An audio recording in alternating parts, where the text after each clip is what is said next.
Should we do bottoms up first? We're going to cut this part out anyway. Cheers. Cheers. Are you starting? I thought you were doing the intro. Oh, I thought you were. Okay. All right. In 3, 2, 1. Hi there, I'm Kerry Barrett with Kerry Barrett Consulting. This is Monica Dema with MDINC. We are putting together a series of videos and podcasts. We're going to be talking about content, different types of content, where you should put it, how you should use it, and of course, trends in content as well. Monica, you are the queen of website content and people getting their message out online. Absolutely. I am the queen of video content, which I'll be demonstrating that particular part of expertise at a later time. This is about you. We are filming this in one take so that you can understand we're not perfect. There's going to be some stuttering, there's going to be some repetition, but really what's important is that the content here is authentic. What's important for you to have for your clients is authentic content as well, both written and video. So let's get into it. We're going to have a multi-part series going on over the next few weeks, so tune in for all of those episodes. Yeah, we're excited to bring them to you. So I'm going to start with Monica because one of the questions, one of the things that a lot of people are doing now, and they have been doing, but it's growing, is blog posts. So tell me about why blog posts are so important for business, for brands, for personal brands as well. So there's a lot of reasons why blogs are important, and actually one of my best friends didn't understand why some websites have blogs. Why does my plumber have to have a blog?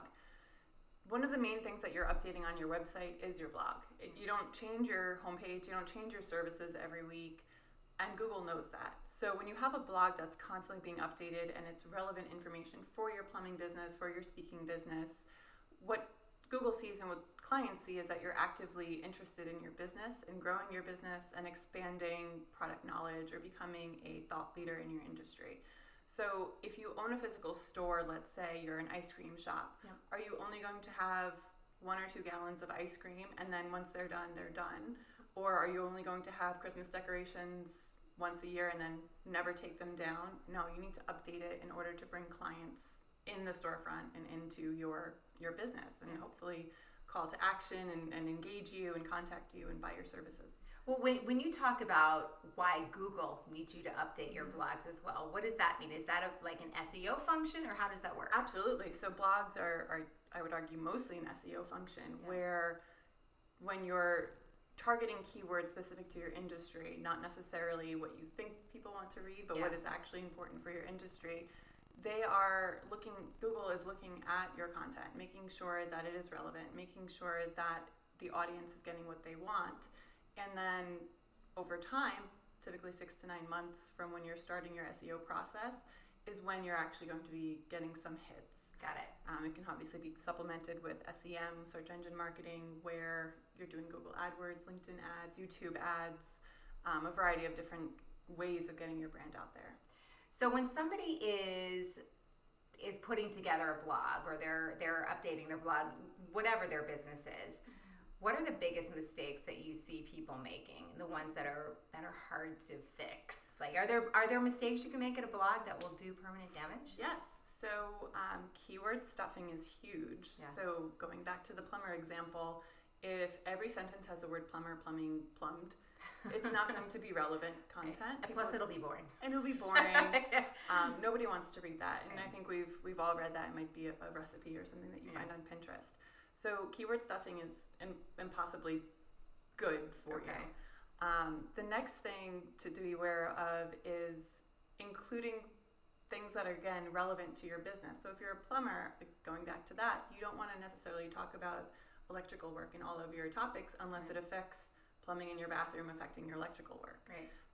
If you concentrate on what's important for your content as it relates to your client, not necessarily what you think, that's the most important. And I think I see this happen often with lawyers and doctors, where they want to write at a higher level, but most of their clients don't need to read at a higher level. Right. They need it watered down and typically to a 7th or 8th grade writing level, similar to what you see in the New York Times. You don't need to have legalese or legal citations in a blog for a family law practice. If I'm searching for a lawyer for a divorce, I'm not going to care about what statute in what town mattered. All I need to know is that that lawyer is understanding of my situation and can find the problem or the solution to my problem. Got it. So are there different ways people structure blogs, like depending on what kind of industry they're in? If they're in they produce a product or they sell a service, are there certain best practices? So that's a great question. With blogs, you can add photos. Yeah. So if you have a specific case study or a specific client that you want to feature, photos are a great way to show potential other clients what is possible. Yeah. Can you repeat the question again?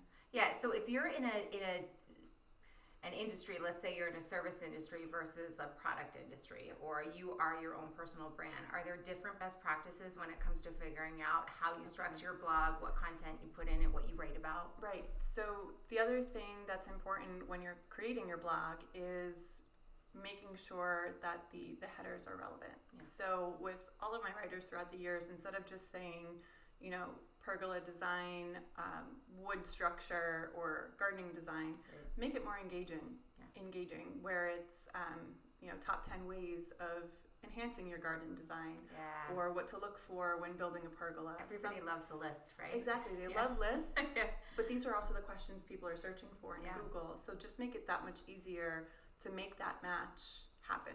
That makes perfect sense. What else do we need to know about blog posting that you have not shared with us yet?